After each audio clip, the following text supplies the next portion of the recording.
here we started with Boeing B-17G Flying Fortress, Sally B.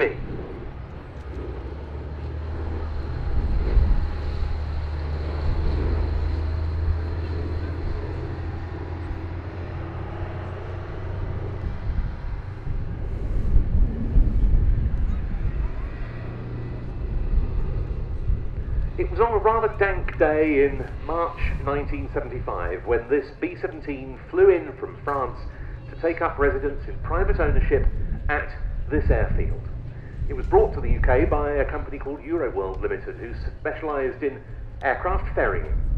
Their intention was to sell the aeroplane on. Indeed, there were announcements at the time saying that the B-17 would be leaving for the United States in fairly short order. But it wasn't to be. Such was the attention that surrounded this aircraft's arrival on the display circuit back in 1975 that the decision was taken to keep it going here, and so it's remained ever since.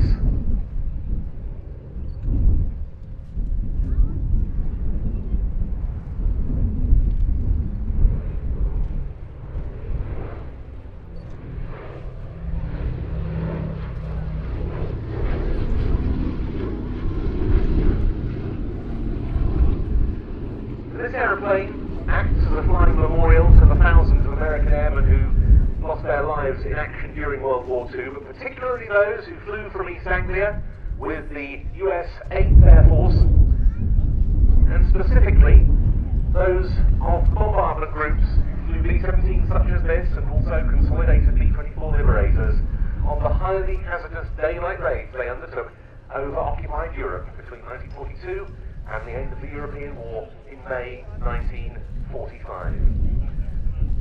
Those raids were intensely hazardous affairs.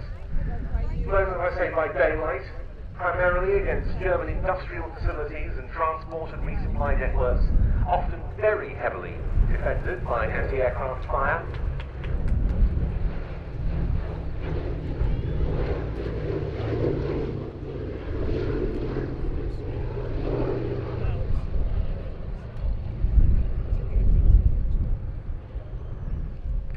Not to mention the ever-present threat from Luftwaffe fighters.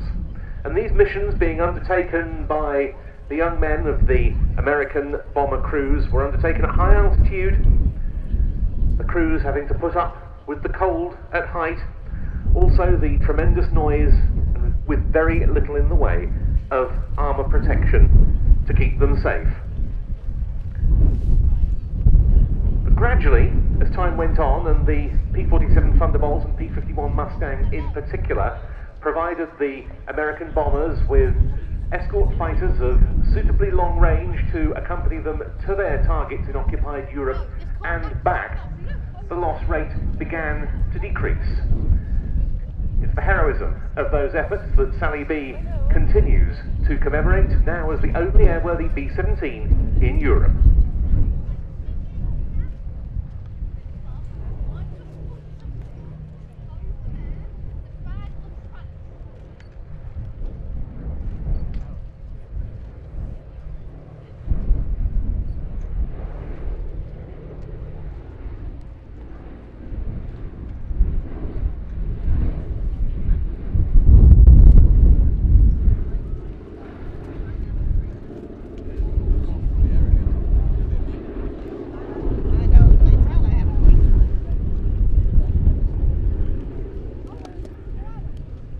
Named the Flying Fortress, of course, and to look at the armament carried on this B-17G model, the most numerous produced, gives you a very good idea why. The early B-17C had just 5.5-inch caliber machine guns, with only one of them in the nose. Well, the B-17G had 13, with 2 in the chin turret.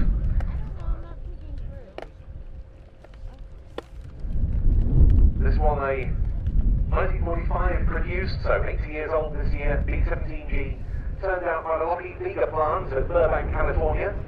We see the bomb doors open on this pass.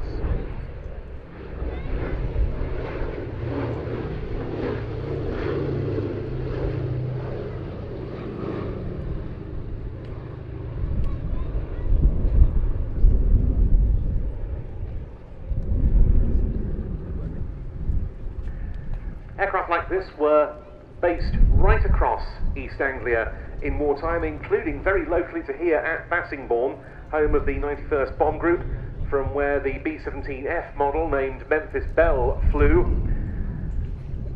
That's the first B-17 to be officially credited with completion of a full tour of 25 combat missions between November 1942 and May 1943.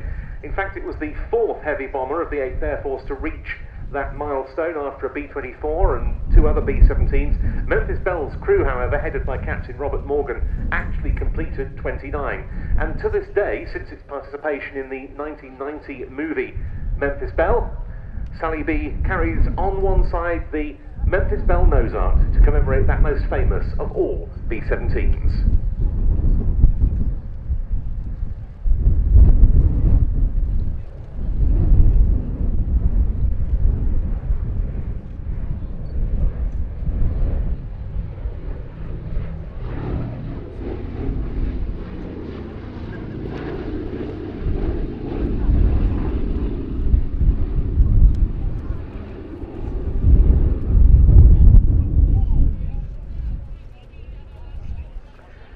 This aircraft is privately owned, based here at Duxford. It received no official support, and the incredible efforts of Ellie Sallingbow and her colleagues at B-17 Preservation have kept it going for a very, very long time, when it could so easily have been forced to fade away.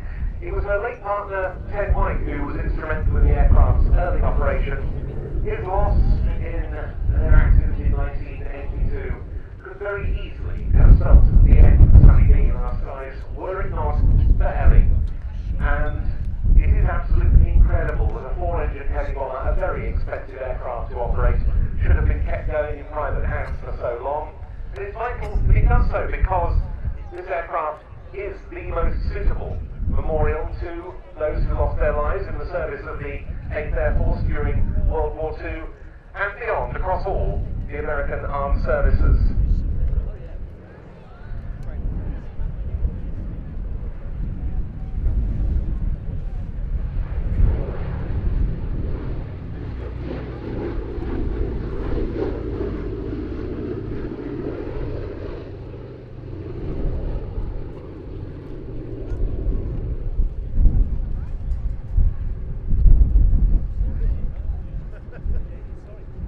The 8th Air Force suffered almost half of all the US Army Air Force's casualties of the war, including 26,000 men who lost their lives. Its bombers, including B-17s like this, flew more than 440,000 sorties, dropping 697,000 tons of bombs,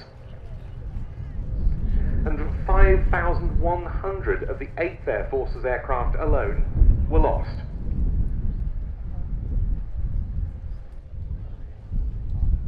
And on this final pass, coming up now, the B-17 will put smoke on to simulate two damaged engines, the condition in which B-17s would often be seen limping back to their bases during wartime. And this pass with smoke on salutes the members of the Sally B Supporters Club, which you can join to help keep this aircraft flying. And also in this anniversary season, it salutes Ellie Sallingbow and all she has done to keep this aircraft in the air.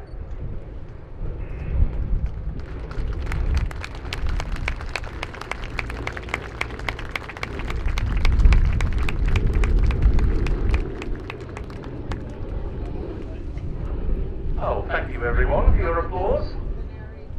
Very well deserved indeed. This is actually Sally B's last display weekend of the season.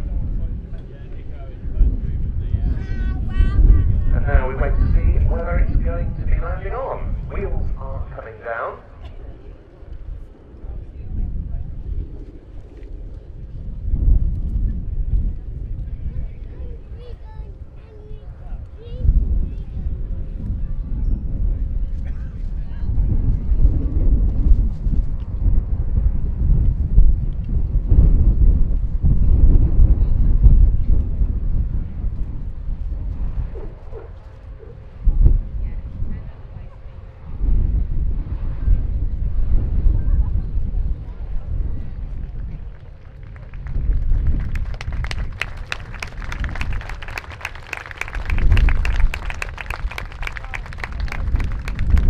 very nicely handled by Captain Peter Kuipers, who's got Darrell Taplin with him as the first officer.